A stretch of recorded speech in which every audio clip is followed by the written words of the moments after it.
బాలీవుడ్ నటుడు సైఫ్ అలీ ఖాన్ పై దాడి కలకలం రేగింది. తెల్లవారుజామున బాంద్రాలోని సైఫ్ ఇంటిలోకి దుండగుడు చొరబడిన సమయంలో అతన్ని అడ్డుకునేందుకు సర్వెంట్ ప్రయత్నించాడు. వారిద్దరి మధ్య వాగ్వాదం జరిగింది. ఈ సమయంలో అక్కడికి వెళ్లిన సైఫ్ పై దుండగుడు దాడికి దిగాడు. విచక్షణారహితంగా కత్తితో దాడి చేశాడు. ఆ తర్వాత దుండగుడు అక్కడి నుంచి పారిపోయాడు. వెంటనే సైఫ్ను లీలావతి ఆసుపత్రికి తరలించారు. ప్రస్తుతం సైఫ్కు ఆపరేషన్ జరుగుతోంది. ఆపరేషన్ పూర్తయిన తర్వాతే సైఫ్ ఆరోగ్యంపై ఓ క్లారిటీ వచ్చే అవకాశం ఉందని అతని టీం తెలిపింది.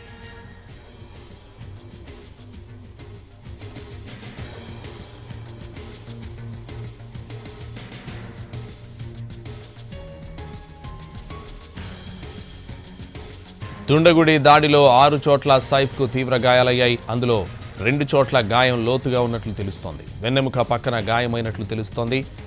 దాడి జరిగిన సమయంలో ఆయన భార్య కరీనా, 2 పిల్లలు, మరికొందరు కుటుంబ సభ్యులు కూడా ఇంట్లోనే ఉన్నారు.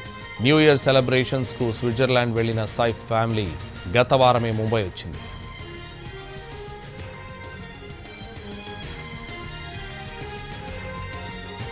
ఈ ఘటనపై బాంద్రా పోలీసులతో పాటు ముంబై క్రైమ్ బ్రాంచ్ కూడా విచారణ ప్రారంభించింది. పారిపోయిన దుండగుడిని పట్టుకునేందుకు ప్రత్యేక బృందాలు ఏర్పాటు చేశారు. సీసీటీవీ దృశ్యాలను పోలీసులు జల్లెడపడుతున్నారు. సైఫ్ ఇటీవలే తెలుగులో దేవరా సినిమాలో నటించాడు. బాలీవుడ్ నటుడు సైఫ్ అలీ ఖాన్ పై దాడి కలకలం రేపింది. తెల్లవారుజామున బాంద్రాలోని సైఫ్ ఇంటిలోకి దుండగుడు చొరబడిన సమయంలో అతన్ని అడ్డుకునేందుకు సర్వెంట్ ప్రయత్నించాడు. వారిద్దరి మధ్య వాగ్వాదం జరిగింది. ఈ సమయంలో అక్కడికి వెళ్లిన సైఫ్ పై దుండగుడు దాడికి దిగాడు.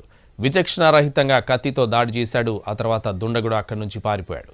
వెంటనే సైఫ్ను లీలావతి ఆసుపత్రికి తరలించారు. ప్రస్తుతం సైఫ్కు ఆపరేషన్ జరుగుతోంది. ఆపరేషన్ పూర్తయిన తర్వాతే సైఫ్ ఆరోగ్యంపై ఓ క్లారిటీ వచ్చే అవకాశం ఉందని అతని టీం తెలిపింది.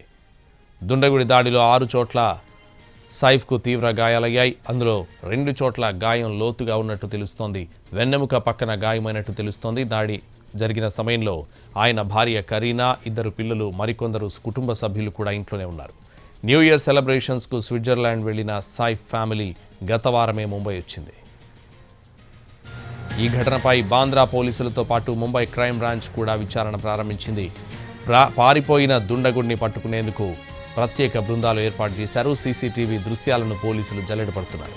సైఫ్ ఇటీవలే తెలుగులో దేవర సినిమాలో నటించాడు.